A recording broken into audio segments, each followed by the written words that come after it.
You ask Tiger to solve. This deals with linear equations with one unknown.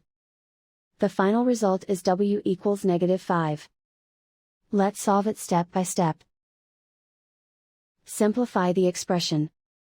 Simplify the arithmetic. Group all w terms on the left side of the equation.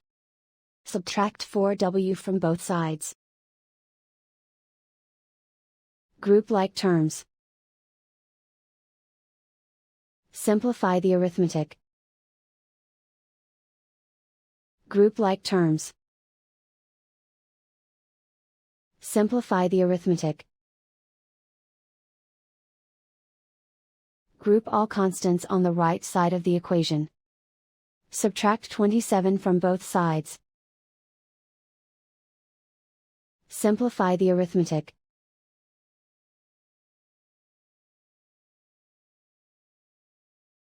Isolate the w. Divide both sides by 9. Simplify the fraction. Find the greatest common factor of the numerator and denominator. Factor out and cancel the greatest common factor. And so the final result is w equals -5.